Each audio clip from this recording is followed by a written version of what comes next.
Assalamualaikum warahmatullahi wabarakatuh. Waalaikumsalam warahmatullahi wabarakatuh. A'udzubillahi minasyaitonir rajim. Bismillahirrahmanirrahim. Alhamdulillahirabbil alamin wa bihi nasta'in wa ala umuri dunya waddin. Wassalatu wassalamu ala asyrafil anbiya'i wal mursalin wa ala alihi wa sahbihi ajma'in.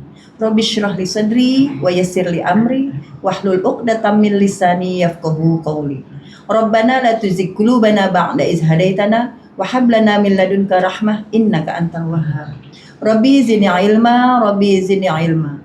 Rabbi a'udzu bika min hamazatis syayatin wa a'udzu bika Rabbi ayahdurun. Qala Allah Ta'ala fil Qur'anil Karim, a'udzu billahi minasy syaithanir rajim. Bismillahirrahmanirrahim.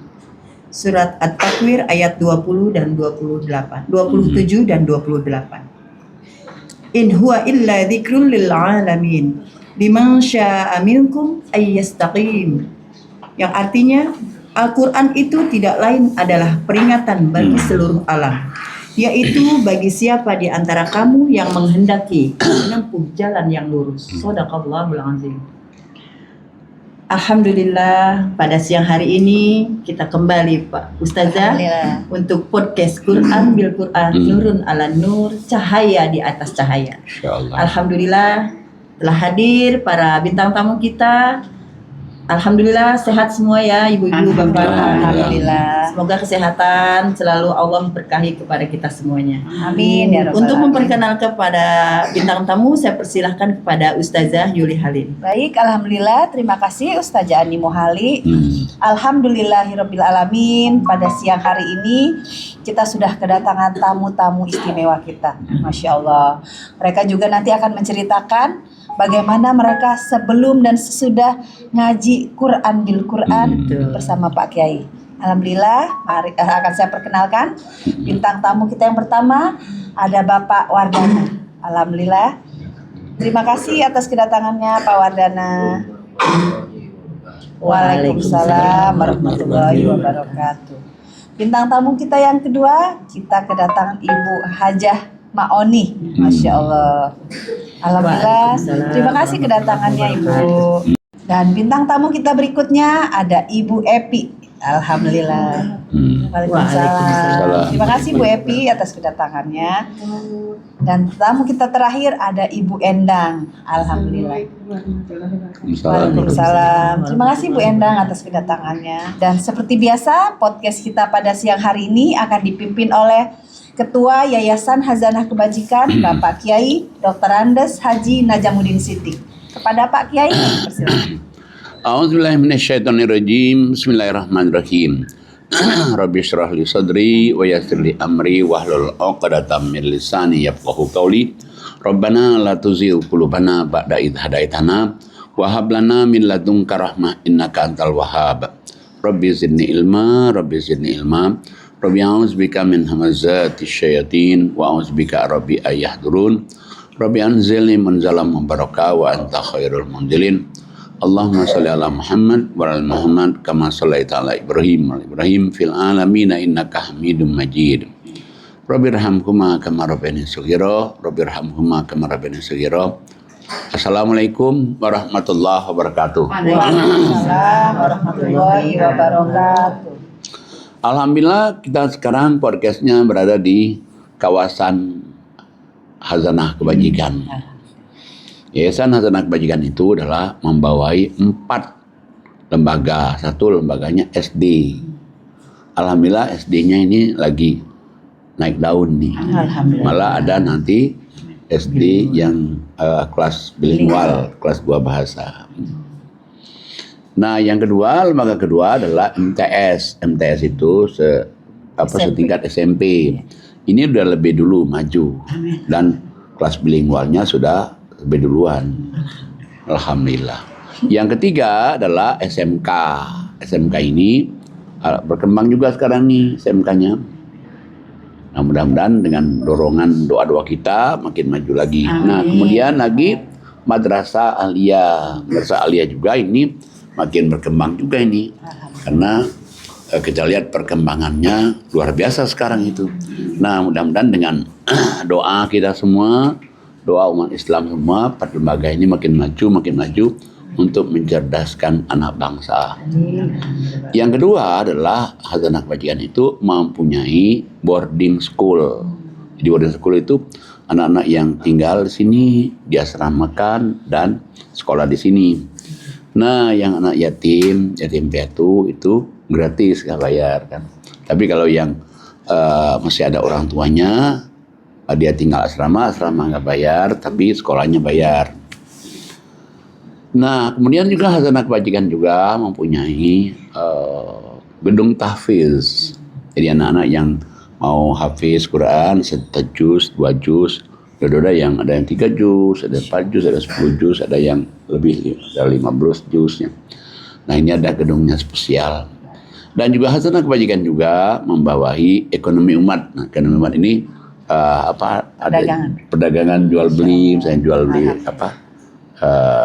kerupuk, ya jual beli juga teh botol, makan makanan kecil ada juga di situ. Maksudnya supaya anak-anak tahu, oh kalau dagang tuh begini, jadi dia melihat setiap hari. Dan Yayasan Hazanah Kebajikan juga ada juga membawahi juga produksi roti. Rotinya udah berproduksi tiap hari, karena untuk makan pengajian jemaah offline. Pengajian jemaah offline makan roti pagi-pagi setiap hari produksi. Dan juga kita juga ada kebun singkong. Kebun singkongnya ini udah produksi juga nih. Dan ada juga perikanan. Perikanannya itu bisa terakhir 1.400 menghasilkan ikan lele. Sebelumnya mulai 3.000. Dan ada juga Hazanah Kebajikan itu ini rumah singgah namanya Wisma Agus Parmanto. Di sinilah tempat orkes, dan di sini juga pengajian offline tiap hari. Online juga tiap hari. Streaming YouTube juga. Di sini. Berkah. Dan juga ada anak-anak yang ngaji malam. TPA. Bukan TPA. Dan ada juga tinggal di sini 13 DTP, Destiny to Paradise, artinya salon surga. Atau kalau bahasa Arabnya Ahlul Jannah, surga. Nah, di situ di sekitar duduk sering juga ada ustadz diskusi Quran, ada juga jemaah diskusi Quran, bisa juga. Atau ada juga ibu-ibu yang nunggu anaknya sekolah, yang nunggu di sini bisa juga, akan ada kamar mandinya. Nah, alhamdulillah itulah Hazanah Kebajikan. Ya, silakan. Berkah sekali. Alhamdulillahirobbilalamin. Terima kasih Pak Kiai. Pak Kiai, pada siang hari ini kita sudah kedatangan para bintang tamu. Yang pertama ada Pak Wardana. Masya Allah, Pak Wardana ini termasuk sudah lama juga nih Pak Kiai. Sudah lama ini. Masya Allah. Silakan Pak Wardana menceritakan apa yang sangat perubahan besar yang Bapak rasakan sebelum dan sesudah ngaji Quran bil Quran bersama Pak Kiai di Wisma Agus Parmanto. Ya, semua sebelumnya dikenalin dulu semua. Udah ya? Ya, baik. Terima kasih Pak Kiai. Assalamualaikum warahmatullahi wabarakatuh. Terima kasih kesempatan ini diberikan ke saya untuk menceritakan tentang kehidupan saya sebelum ikut pengajian dan sesudah ikut kajian. Bismillahirrahmanirrahim. Dulu waktu sebelum saya ikut kajian, hidup saya itu kelam Pak Kiai. Ya. Karena apa sih? Ya profesi saya ini kan ibaratnya profesi yang doktrinnya sangat kejam gitu kan. Tapi tidak perlu bisa sebutkan lagi. Mungkin secara ekonomi waktu itu saya bisa dibilang kelas menengah gitu kan. Dan tinggal di kelas menengah juga. Tapi karena waktu itu masih ibaratnya kehidupan saya ini kan zaman jahiliyah. Jadi apa yang Allah berikan terhadap saya itu hanya untuk fasilitas maksiat. Dengan berjalannya waktu ada perasaan merasa dosa-dosa besar ini menekan dalam kehidupan saya. Pada waktu itu sampai saya punya pemikiran ada bisa dibilang suatu penyakit kecemasan gitu. Jadi dikit-dikit kalau ada apa-apa pasti perasaannya, waduh, jangan-jangan mau mati gitu.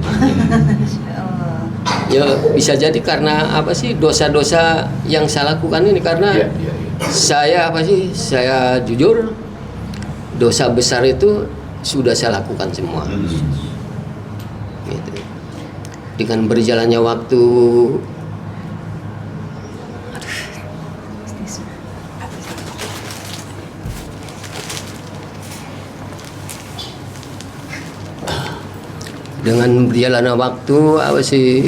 suatu saat pada saat itu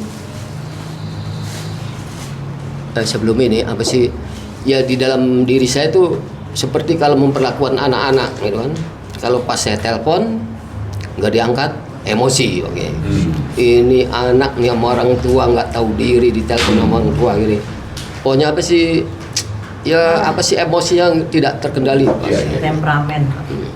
Tidak terkontrol. Tidak terkontrol. Pokoknya kelakuannya udah inilah amburadul gitu kan. Pada suatu saat saya lagi duduk sama teman-teman, waktu itu datang orang komplek juga. Iya. Yaitu Ustadz Ujeb. Saat itu saya lagi nongkrong Pak Wisnu, Pak Edi, almarhum Pak Yaya, dan Pak Haji. Ustadz Ujeb ini menyampaikan ini satu ayat, ya kan? Saya dengerin, ya teman-teman dengerin semua Pak Kiai. Ingat nggak ayatnya itu? Al-Fatihah dulu, surat Al-Fatihah. Al-Fatihah satu. Oh, Al-Fatihah ya. Awal dia. Nah itu awal itu loh. Dibacakan, wah enak juga gitu kan. Tapi besoknya ngilang gitu. Ngilang, 3 hari kemudian datang lagi membacakan surat dan ayat. Ya. Akhirnya teman-teman nih berembuk, ayo kita ngaji. Gitu. Kalau bisa ngaji hari Minggu. Saya bilang jangan hari Minggu, udah besok aja. Karena dengan dengan jedanya waktu, saya bilang itu nanti banyak godaan-godaan yang menggagal kita ngaji. Karena sebelumnya saya juga udah diajak sama Pak Ano, suruh ikut ngaji di sini. Tapi mungkin waktu itu belum terbuka kayak hati saya. Akhirnya pada waktu hari Jumat kita sama-sama datang ke sini dengan dorong-dorongan gitu. Karena malu Pak Kiai kan. Malu. Udah akhirnya ngaji. Hari pertama, hari kedua, terus ngaji. Ternyata ya Allah, kok enak sekali gitu kan. Karena saya juga sebelumnya udah pernah ikut kajian-kajian tempat lain. Cuman pengajian itu yang membakar hati ini, amarah ini, seperti ayo kita jihad fisabilillah, kita bunuh ini. Tapi pas ikut di sini pengajian, yang saya terima tuh ini bikin hati saya adem, adem, damaian. Seperti balaslah kejahatan dengan kebaikan. Gitu kan. Ternyata jihad itu kan tidak harus bom bunuh diri. Ya. Gitu kan. Itu dengan dengan berjalannya waktu, rasa cemas saya juga udah mulai hilang. Nah udah gitu saya memperlakukan ke anak-anak juga udah mulai berubah drastis lah. Seperti kalau saya telepon ke anak-anak nggak diangkat, saya punya pemikir ya udahlah, mungkin anak punya kesibukan masing-masing. Alhamdulillah. Udah mulai bijaksana nih. Alhamdulillah. Pas seperti sholat kalau dulu kan ini pakai belentang-belentong gitu kan. Iya. Alhamdulillah dengan ikut pengajian ini sudah bisa tepat waktu gitu. Dan seperti tahajud alhamdulillah sudah tiap malam gitu. Dulunya belum. boro-boro ini Pak Kiai. Boro-boro tahajud Pak Kiai. Kita pelentok, apalagi tahajudnya. Apalagi tahajudnya. Beda, ya. Tapi alhamdulillah seperti apa sih yang ngaji, alhamdulillah istiqomah. Alhamdulillah. Sholat istiqomah dan infak juga sedang belajar ke arah situ. Gitu. Dan itu yang membuat saya tenang. Karena saya punya pemikiran apa sih? Bahagia itu tidak dengan harus harta gitu Pak. Masya Allah. Iya. Pak, ini saya setuju. Benar sekali, itu benar Ini sekali. ketenangan hati ya Pak ya. Iya. Mungkin Isunya Disuruh ganti lagi Pak. ya.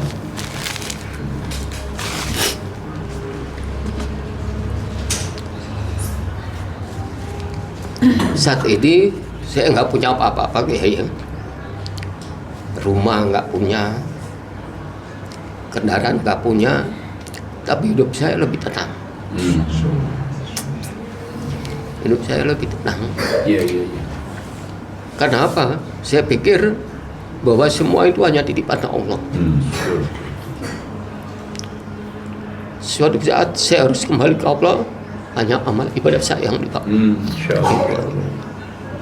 Dan alhamdulillah juga saya dipertemukan dengan perempuan yang saat itu ngaji di sini gitu Pak. Ya, iya, iya. Jadi alhamdulillah sekarang ya hidup saya walaupun ya bukan saya tidak mensyukuri Pak Kiai ya, walaupun hanya sekedar hidup saya lebih bahagia. Lebih bahagia. Lebih bahagia ya. Ya karena nemukan dirinya itu ya. Masya Allah, luar biasa Pak Kiai ya. Iya. Cerita Pak Warnana sangat menyentuh hati kita semua. Betul, betul, betul. Masya Allah Pak Kiai, tidak ada dosa yang tidak diampuni. Iya. Begitu banyak Pak Warnana cerita dosa besar semua sudah saya lakukan. Iya, betul, betul. Tapi ada kabar baiknya adalah ketika Allah akan menghapuskan segala dosa, dosa besar Dosa pun apapun akan juga. hilang gitu Pak Kiai. Ya. Apa benar Pak Kiai? Benar. Itu adanya di surat 39 ayatnya 53. 53, 54, 55. Silakan Pak Wardana untuk membaca surat 39 43 ya Pak. 53. 39, 53, 54, 55. 53, 54, 55.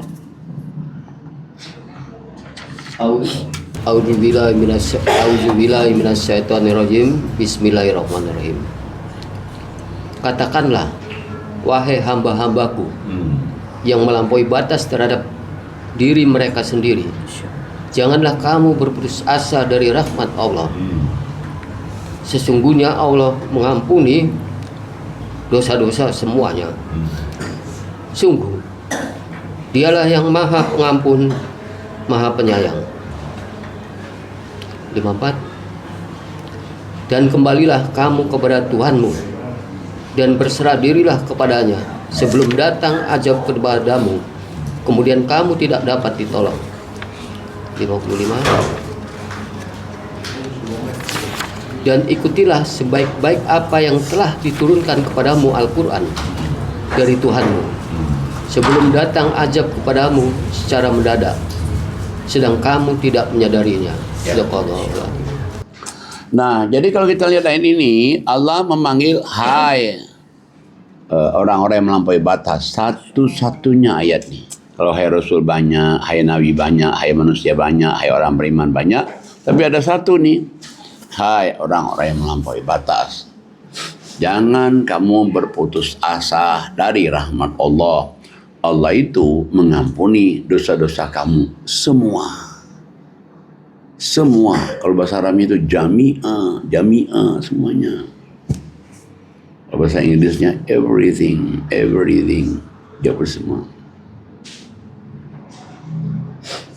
Dan Allah Maha Pengampun lagi Maha Penyayang. Nah, caranya bagaimana untuk kita minta ampun itu? Simple. Satu, kamu kembali kepada Allah berarti kamu bertobat. Bertobat, tidak mengulanginya lagi. Yang kedua, apa yang kedua? Yang kedua, kamu nyadari perbuatan dulu itu salah. Dan yang ketiga adalah perintah Allah yang Allah kerjakan dalam Al-Quran dilaksanakan, larangannya dijauhkan. Sudah, simpel kan?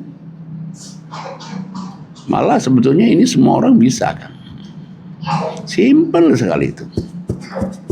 Nah jadi makanya kalau kita ngaji itu ya banyak kabar gembira ya. Kemudian lagi, tadi Bapak merasa waktu belum kembali ke jalan Allah kan, merasa takut mati, merasa ini. Memang sebetulnya Sakit orang dikit merasa ini kayak mau mati. ya kayak mau mati. Memang sebetulnya Allah bilang memang kalau orang yang berdosa itu ya dia itu dikejar-kejar oleh dosanya. Seperti misalnya di surat 42 ayatnya 22.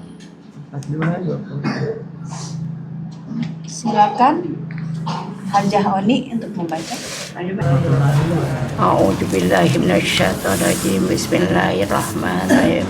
Kamu akan melihat orang-orang zalim itu sangat ketakutan karena kejahatan yang telah mereka lakukan dan ajab menimpa mereka dan orang-orang yang beriman dan mengerjakan kebajikan berada di dalam taman surga. Mereka memperoleh apa yang mereka kendaki dan di sisi Tuhannya. Yang demikian itu adalah karunia yang besar. Nah, jadi Allah kan orang-orang yang melakukan dosa itu ya siapapun juga ya, dia nanti akan dikejar-kejar oleh dosanya itu. Rasa takut, duh kalau nanti saya gini gimana. Allah katakan bandingkan dengan orang beriman beramal soleh. Kalau orang beriman beramal soleh itu digambarkan oleh Allah itu ya ini bisa, dia senang, dia bahagia gitu.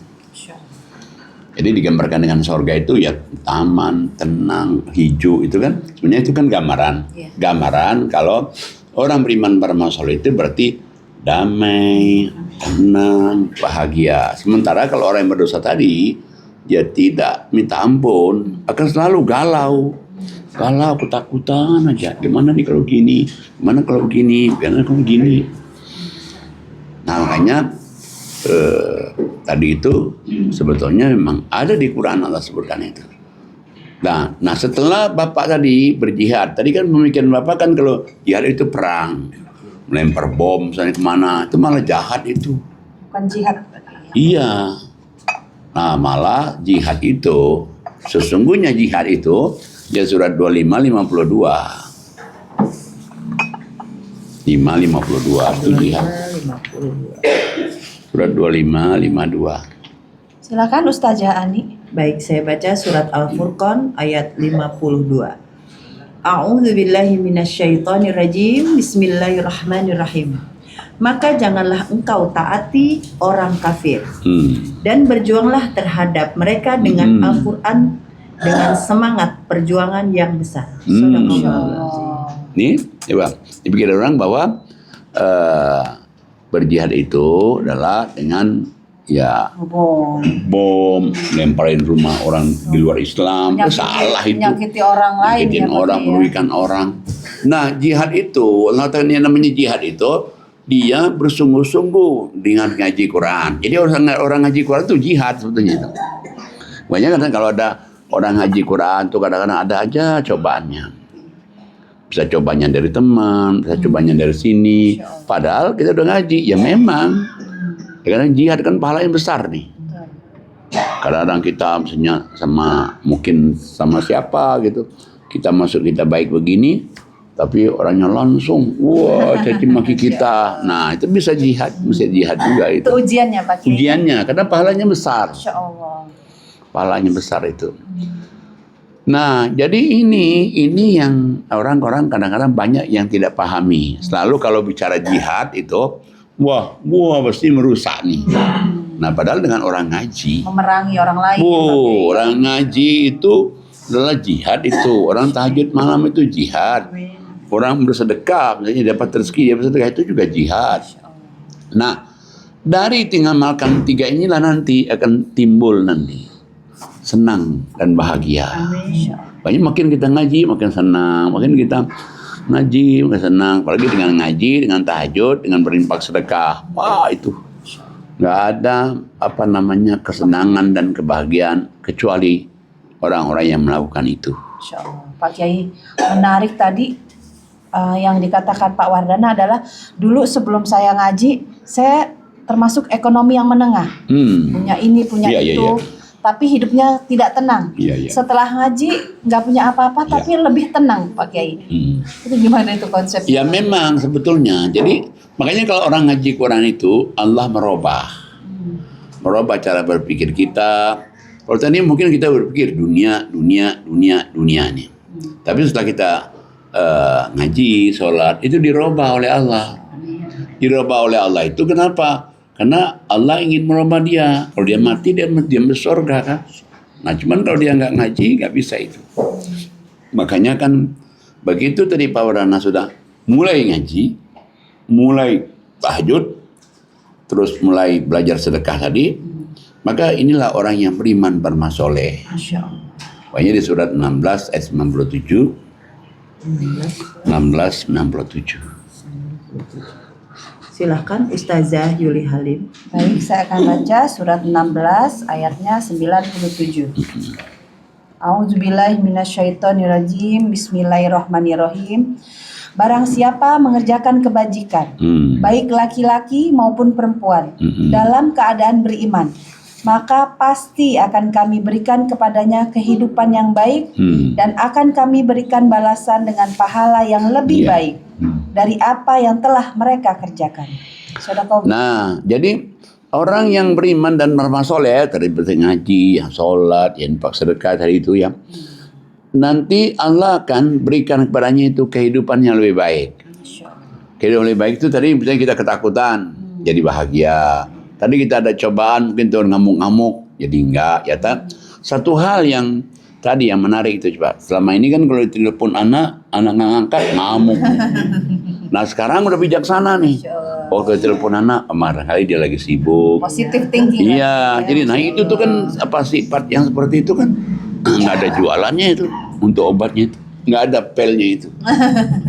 Nah adanya apa? Kalau dia ngaji Quran, dia sholat, dia infak, jadi rasa hati itu senang, bahagia meskipun ekonominya tidak seperti dulu. Ya, Pak Kiai, kita kan sudah mengaji nih Pak Kiai, sudah melaksanakan 3 ini ya, kayak ngaji, sholat, infak. Tapi terkadang kita masih suka merasa galau gitu Pak Kiai, ingat sesuatu yang membuat kita bikin sedih atau gimana, atau iman kita belum, gimana Pak Kiai itu menurut Pak? Bukan iman kita kan setiap orang itu pasti ada ujian. Nah ujian mempertahankan iman itu ngaji. Makanya dia kan begitu surat 1697 ini langsung Allah kasih tahu kamu harus ngaji loh. Coba deh dia ayat yang 97, 98, 99-nya coba. Silakan Ibu Endang. Ya. 1698 dan 99. sampai 100. Sampai 100. 1698. Ya. Ya. 16. Terima kasih. Saya akan bacakan surat Al-Anfal 16 ayat 98 sampai 100. A'udzubillahi minasyaitonirrajim. Bismillahirrahmanirrahim. Maka apabila engkau Muhammad hendak membaca Al-Quran, mohonlah perlindungan kepada Allah dan dari setan yang tertutup. Sungguh, setan itu tidak akan berpengaruh terhadap orang yang beriman dan bertawakal kepada Tuhan. Pengaruhnya hanyalah terhadap orang yang menjadikannya pemimpin dan terhadap orang yang mempersekutukan persekutukannya dengan Allah. Nah, setelah tadi 97, tadi Allah katakan bagi orang yang beriman beramal soleh dengan melakukan 3 tadi ini, dia dirubah kehidupannya, cara berpikirnya berubah, temperamennya udah mulai kurang. Nah, tapi ini mesti di ngaji nih. Makanya Allah katakan nanti suruh kamu mesti baca nih, baca Quran. Tapi udah baca Qurannya dengan auzubillahi minasyaitonirrajim. Kalau orang udah ngamalkan 3 ini dan dia selalu dia baca Quran, maka Allah kasih tahu itu nanti kamu akan merasakan damai dan tenang. Adapun kadang-kadang kita misalnya naik turun itu bisa juga dipengaruhi oleh makanan atau fisik kesehatan kita mungkin lagi udah terganggu, bisa itu. Tapi kalau kita terus istiqomah ngajinya, ya kalah nanti. Nah, kecuali yang katakan kalau kamu memang sudah mengidolakan syaitan, ngikutin syirik musyrik, nah itu yang menjadi orang itu menjadi down kembali. Ya, baik Pak Kiai, kembali ke Power Dana tadi Pak Kiai, pada akhirnya kita hidup itu emang memilih untuk tenang Pak Kiai. Betul. Ketenangan itu yang kita cari Pak Kiai. Ketenangan yang bagaimana sih menurut Allah Pak Kiai? Pertama begini, jadi sebetulnya setan itu kan musuh kita utama nih setan nih. Setan itu hinggapnya kepada siapa coba? Setan itu demen banget nih ke siapa nih? Nah, mari kita lihat surat 26. Suratnya 26. Ayatnya 220. Silakan Ibu Epi. Akan saya bacakan surat As-Suara ayat 220 sampai 223. A'udzubillahi minasyaitonirrajim. Bismillahirrahmanirrahim. Sesungguhnya dialah Allah yang Maha mendengar lagi Maha mengetahui. Maka aku beritahukan kepadamu pada siapa setan tadi itu turun. Maka setan itu turun kepada setiap manusia yang pendusta lagi banyak berdosa. Mereka menyampaikan hasil pendengarannya, sedangkan kebanyakan mereka adalah para pendusta. Surahkalazim. Nah, jadi Allah kasih tahu nih. Tahu nggak kamu setan itu turun kepada siapa? Allah kasih tahu setan turun itu satu kepada orang yang banyak dosa. Makanya orang banyak dosa itu kalau dia nggak tobat ya, kalau dia nggak tobat, dia nggak kembali kepada Allah itu akan selalu takut aja, khawatir aja itu. Kalau dia nggak kembali kepada Allah. Nah, karena setannya datang nih, setan datang lagi. Jadi yang kedua, Allah katakan setan itu datang tuh kepada orang yang suka bohong. Jadi udah biasanya kalau udah banyak dosa itu suka bohong juga nih. Jadi nyambung nih dia. Hanya setannya banyak sekali datang itu. Nah, setan ini yang menyebabkan orang menjadi galau, takut. Nah, tapi kalau dia kembali kepada Allah, apalagi dia kembali kepada Allah, dia ngaji. Setan itu nggak sempat, nggak ada waktunya untuk setan datang. Dia nggak ganggu kita. Tapi kejar ngaji ini. Begitu kita tinggalkan ngaji, nanti wah setannya seperti surat 43, 36, 37 itu. Ayat 36, 37. A'udzubillahi minasyaitonirrajim. Bismillahirrahmanirrahim. Dan barang siapa berpaling dari pengajaran Allah yang Maha Pengasih Al-Quran, kami biarkan setan menyesatkannya dan menjadi teman karibnya. 37. Dan sungguh mereka setan-setan itu benar-benar menghalang-halangi mereka dari jalan yang benar, sedang mereka menyangka bahwa mereka mendapat petunjuk. Nah, jadi Allah katakan bahwa begitu orang ninggalin Quran, berpaling dari Quran, Allah biarkan setan datang ke dalam dirinya. Bisa 1, bisa 2, bisa 3, bisa 4 setan dalam dirinya. Nah, namanya korin. Begitu setan datang ke dalam dirinya, datang nih setan. Orang yang dimasukin setan ini merasa benar. Makanya kadang-kadang kita salahin dia, kamu nggak usah begitu ya. Lu jangan ikut campur urusan gue. Udah begitu lagi nanti dia, misalnya tadi anak nih, ya nanti dia jawab lagi, kamu. Nah, akhirnya dia ngomongin. Udah gua gedein, juga apain. Nah, nyambung. Nah, jadi itu setan itu turunnya kepada orang yang banyak dosa, banyak bohong. Nah, tadi masalah apa tadi? Ketenangan. Ketenangan hidup. Pada akhirnya orang itu mencari ketenangan hidup. Memang pada ujungnya orang itu pasti mencari kebahagiaan hidup.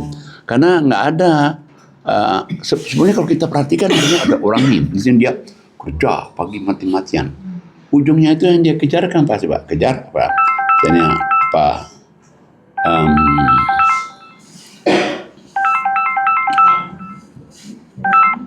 Yang dia kejar itu apa?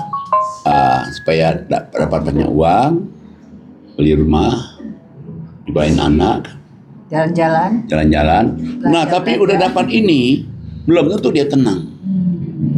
Belum tentu dia bahagia. Tapi dengan dia ngerjakan yang 3 tadi itu, ngaji, sholat, infak, itu dia akan mendapatkan ketenangan hidup yang sesungguhnya. Masya Allah. Makanya di surat 35, 29, 30 itu memang 35, 29, 30. Wabarakatuh. A'udzu billahi minasyaitonir rajim. Bismillahirrahmanirrahim. Sesungguhnya orang-orang selalu membaca kitab Allah Al-Quran dan melaksanakan sholat dan menempatkan ke sebagian rezeki dengan yang kami anugerahkan kepadanya dengan diam-diam dia dan dia terang-terangan mereka itu mengharapkan perdagangan yang tidak akan merugi. Alhamdulillah Pak Haji kan agar Allah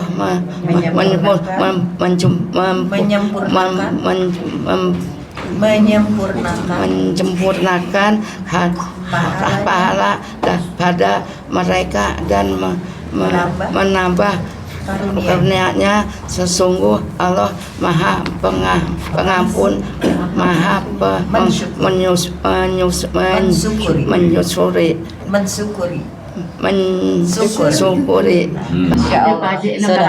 Ya. Nah, jadi Allah kasih tahu nih. Jadi orang-orang kalau pingin betul-betulnya tenang itu nggak ada jalan lain. 1, kalau dia selalu baca Quran. Alhamdulillah seperti kita lakukan. Yang kedua, selalu sholat minimal 5 waktu, apalagi kalau tahajud terus. Yang ketiga, menginfakkan sebagian rezeki yang Allah berikan pada mereka. Allah bilang kalau kamu 3 ini punya, 1, kamu tidak akan rugi. Yang ngomong, yang janji Allah coba. Gak akan rugi. Berarti untung dong. Untung. Semua apa yang kita kerjain, untung. Yang kita pikirkan, untung. Kita mikirin masa depan, untung. Yang kedua, pahalanya besar. Pahala itu ya reward, ya balasan. Balasan itu bisa ya sehat, ya senang, ya bahagia.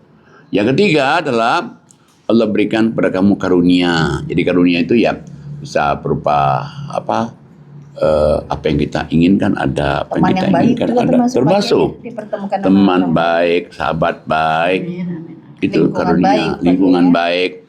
Yang keempat adalah Allah Maha Pengampun atas dosa kesalahan kamu. Yang kelima, Allah mensyukuri perbuatan kamu. Allah mensyukuri perbuatan kita, bayangin nih. Nah, makanya kan untuk mencari kebahagiaan itu nggak ada lain, 3 ini nih. Kalau dia nggak ada 3 ini, nggak bisa.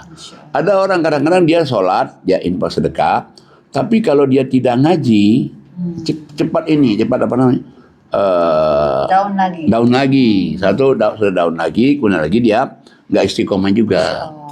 Ngaji itu sebenarnya yang bikin kita istiqomah. Ngaji itu bikin kita kuat, bikin kita istiqomah karena ngaji itu. Makanya ngaji itu perlu sekali itu. Pak Kiai, saya mau bertanya tadi di surat 26 ayat 222. Ya. Itu kan setan itu turun kepada setiap pembohong. Nah, kalau ada seseorang yang berbohong demi kebaikan, ada nggak tuh berbohong demi kebaikan gitu loh? Pak Kiai, Nggak ada. diperbolehkan atau tidak? Nggak ada tuh. Tidak ada. Cuman ada kalau kasusnya begini misalnya. Ada orang nih berantem nih. Larinya ke sana kan. Kita bilang, oh nggak lari ke sana, lari ke sana untuk menyelamatkan. Untuk menyelamatkan dia. Paling-paling itu ada manfaatnya. Tapi pada umumnya adalah bohong itu adalah tidak. Masya Allah. Jadi yang Allah kehendakin orang itu jujur, dia ngomong dari hati ke hati. Apa yang dia ucapkan itulah hatinya. Jangan misalnya ada orang nih yang diucapkan ini di hatinya beda kan. Berarti itu lain di mulut, lain di hati tuh Pak Kiai. Nah itu. Luar biasa Pak Kiai. Pak Wardana tadi cerita satu lagi tentang hidayah Pak Kiai. Ya. Setelah dia galau, akhirnya dia dipertemukan sama anggota pengajian kita Pak Kiai.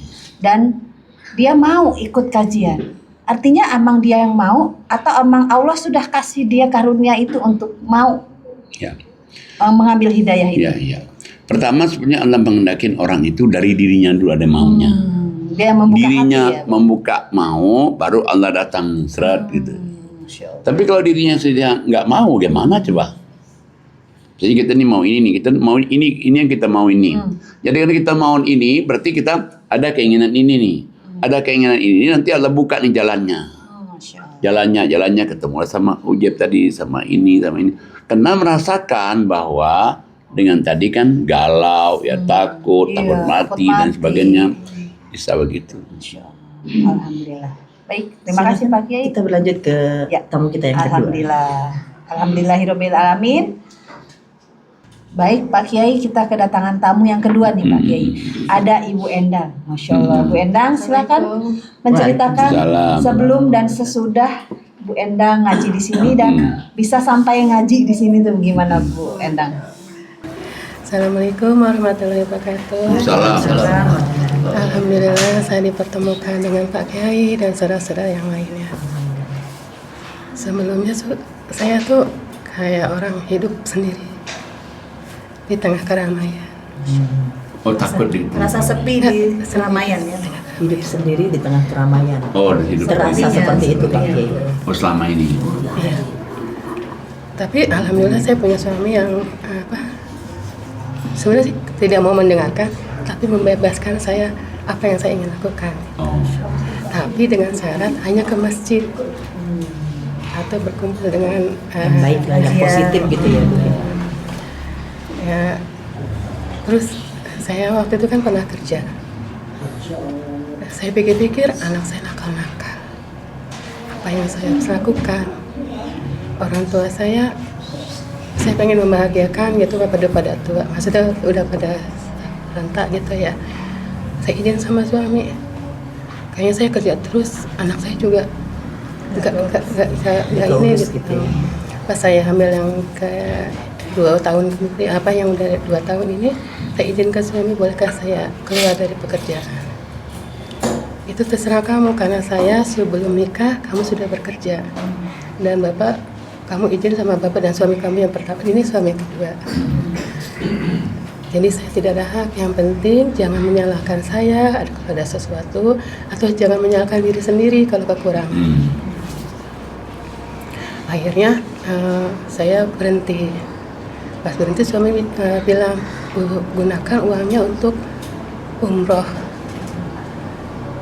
Waktu itu saya kan udah pernah umroh. Saya jadi sama suami didaftar umroh backpacker, umroh sendiri selama 2 bulan.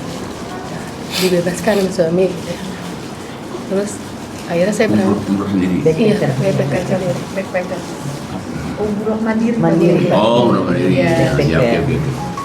Terus saya udah sana, udah ya begitulah Kak, alhamdulillah banyak doa yang saya panjatkan. Agak keras sedikit Bu, biar Bapak agak Banyak doa yang saya panjatkan gitu. Tapi tetap tetap saya gimana gitu, masih gimana gitu. Sepulangnya ada uang sisa sedikit, ibu kan sih sakit-sakit. Saya bilang ke ibu, bolehkah saya warung di rumah ibu gitu, sekalian menjaga ibu gitu. Kan itu kan pernah ada warung, tapi izin dulu sama saudara-saudara saya yang lainnya gitu. Ya gitu. Pas hari kedua saya datang ke ibu, bagaimana bu, apa saudara-saudara saya diizinkan? Ternyata di luar dugaan tidak, karena takut ntar kamu sukses. Terus nanti kamu minta harta, golok gininya susah baginya, kata ibu gitu. Apa yang sudah saya ibu katakan kembali ke orang suami saya, sudah saya cerita. Terus suami saya lain kali jangan ngomongin masalah rumah itu, rumah warisan nggak baik gitu. Saya kan nggak minta uang warisan, cuma mau melindungi ibu terus biar dekat sama anak-anak gitu. Udah gak usah, sekarang kamu ngaji aja gitu, atau baca Quran yang banyak di rumah gitu. Tapi saya pengen bantu-bantu suami gitu. Akhirnya saya ngontrak warung, sisa uang dari kerja gitu. Baru beberapa minggu kerja, kakak saya sakit kanker gitu ya. Warungnya di rumah sendiri? Enggak, nyewa di tempat lain. Nyewa tempat ya? Tadi mau pakai rumah ibunya dilarang, sekarang dia sewa. Udah sewa, baru berapa bulan, sebulan kakak saya sakit 3 bulan. Saya tungguin ganti-gantian gitu.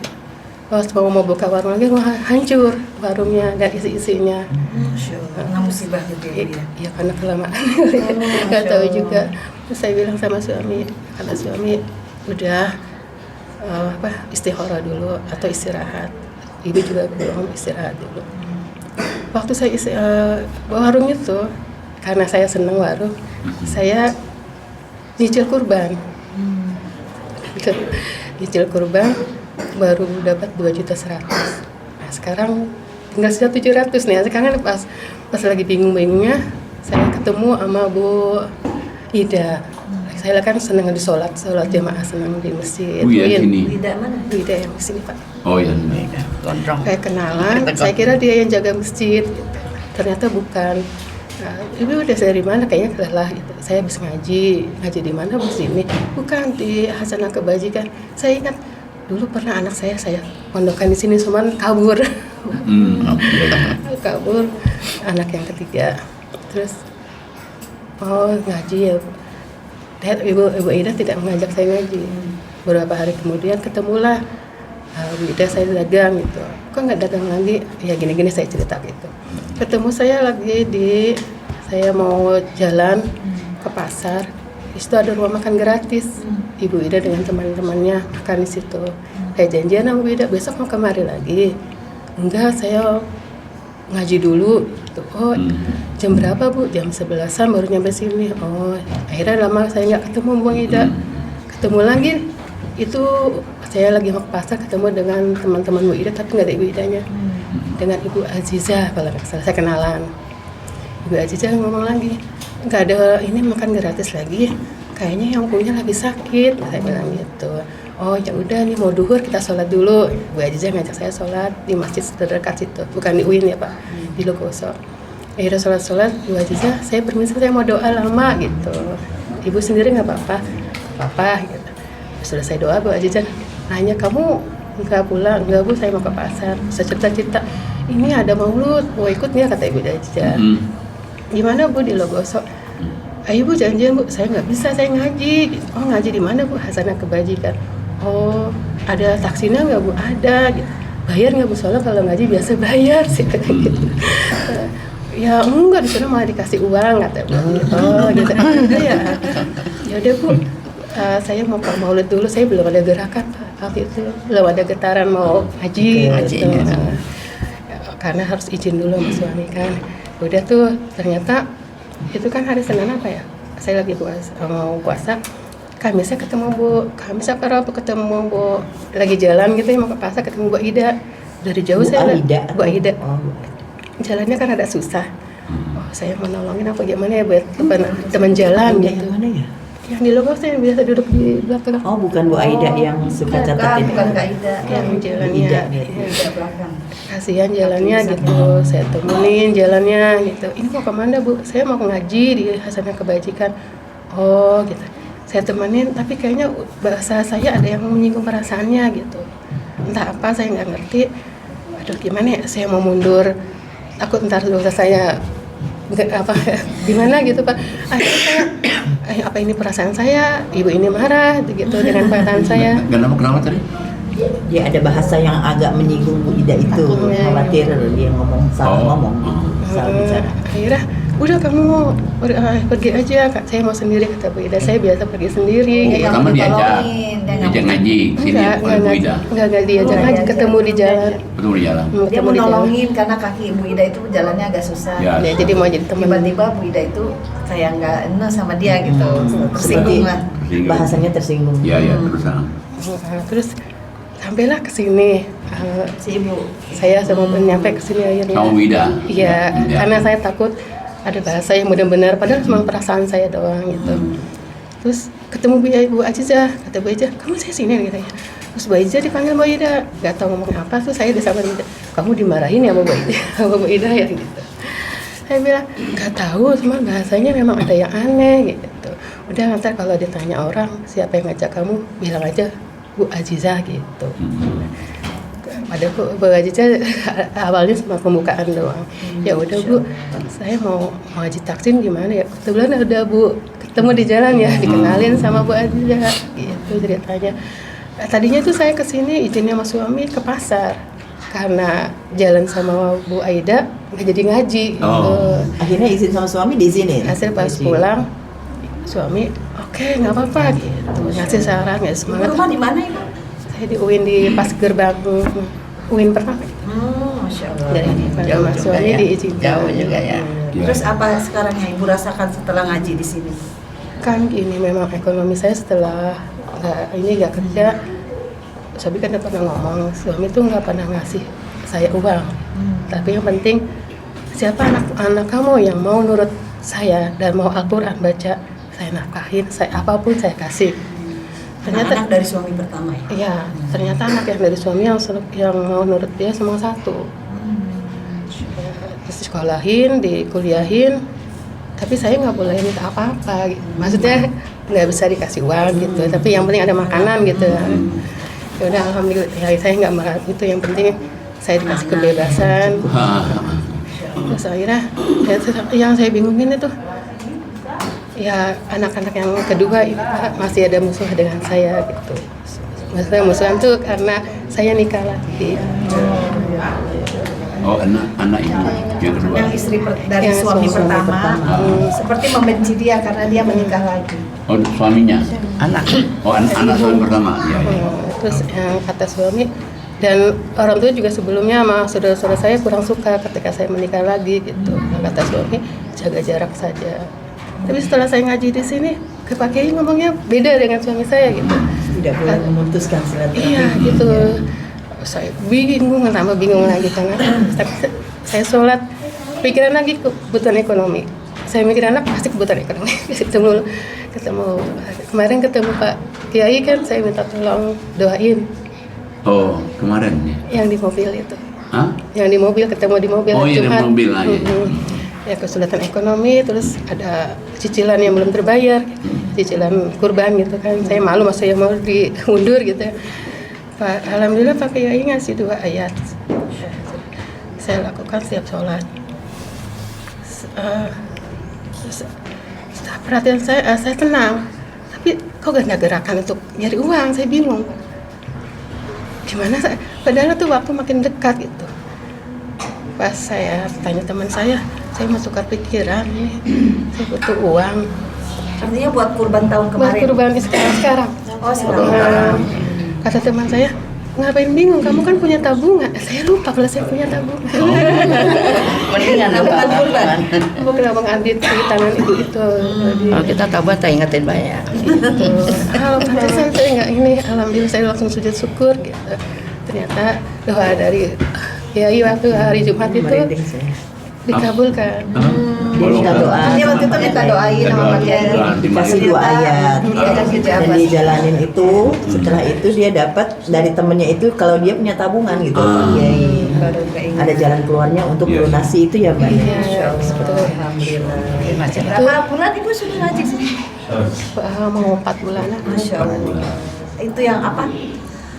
Perubahan apa yang paling Ibu rasakan setelah 4 bulan ngaji di sini? Pertama itu tadinya saya suka marah sama suami. Karena suami saya itu suka SMS-an. Kan HP mulu. Jadi saya tuh ngobrol nggak pernah. Makanya kalau ngobrol apa cerita cuma ya terserah. Jadi nggak lihat tatapan muka gitu ya. nggak dianggap kan kita mah. Setiap saya berdoa sakit saya langsung sakit lagi. Saya sakit. Jadi jadi nggak boleh mikirin yang kayak gini gitu. Ya udahlah saya mikirin yang hari ini saya perluin aja.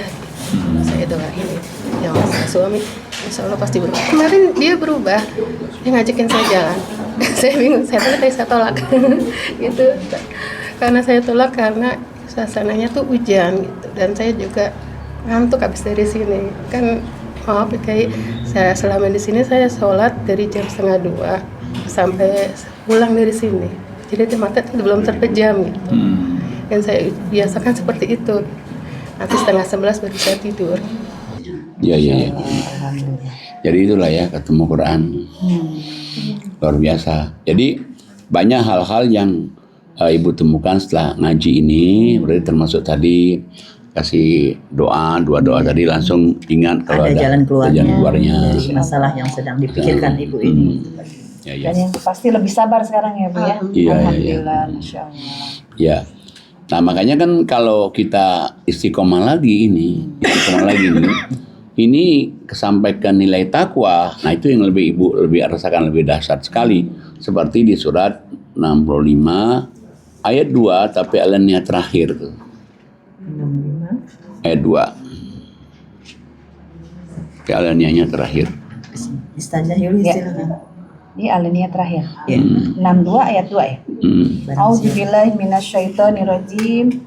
Bismillahirrahmanirrahim. Yang mana ya? Alinea terakhir. Barang siapa yang bertakwa. 62 kan? Iya. 62 ayat 2. 65 ayat 65, maaf, 65 ayat 2. Talak. 65 ayat 2. Yang rezeki tidak disangka-sangka. Ya. Auzubillahi minasyaitonirrajim. Bismillahirrahmanirrahim. Saya baca surat 65 At-Talaq ayatnya 2 alinea terakhir. Ya. Barang siapa bertakwa kepada Allah, niscaya Dia akan membukakan jalan keluar baginya. Satu. Terus lanjut. Ayat 3-nya, dan Dia memberikan rezeki dari arah yang tidak disangka-sangkanya. 2 nih. Terus. Dan barang siapa bertawakal kepada Allah, niscaya Allah akan mencukupkan keperluannya. Sungguh Allah melaksanakan urusannya. Sungguh Allah telah mengadakan ketentuan bagi setiap sesuatu. Jadi kalau kita lihat ini pertama begitu dia mulai ke arah takwa, apalagi kalau sudah sampai takwa ya, Allah berikan jalan keluar dari kesulitannya. Nah kalau dia sampai nilai takwa nanti Allah berikan rezeki yang tanpa dia duga-duga. Dan yang ketiga kalau dia sudah sampai nilainya kepada tawakal itu nanti akan penuhi semua kebutuhannya. Arti orang tawakal itu misalnya dia usaha doa, hasilnya saya serahin pada Allah. Itu nanti kita akan merasakan itu nanti. Usaha doa. Nah cuman tingkatkan lagi, naikin lagi takwanya dengan 3 ini. Caranya gimana? Ngaji, sholat, dan infak ini. 3 ini kita kejar terus, kita akan dapatkan itu semua. Asal kita istiqomah. Nah makanya udah kita 3 ini yang kita kerjain. Insya Allah kok. Nanti kita akan merasakan iya juga ya. Ya memang Quran itu iya juga. Ya bayangin aja kalau kita misalnya ada kesulitan, ada jalan keluarnya. Kemudian lagi kita dapat rezeki yang tak terduga-duga. Satu lagi kita kalau tawakal, Allah akan penuhi semua urusannya. Masya Allah. Baik. Ya. Alhamdulillah selesailah sudah podcast kita pada siang hari ini. Semoga apa yang Pak Kiai sampaikan menjadi pelajaran, menjadi ibrah untuk kita pelajari di kehidupan kita sehari-hari, dan untuk pendengar dan penonton podcast kita. Semoga semua jadi pelajaran kita juga. Dan silakan Ustazah Yuli untuk menambahkan. Baik, alhamdulillahirobbilalamin. Selesai sudah podcast kita pada hari ini. Terima kasih para bintang tamu.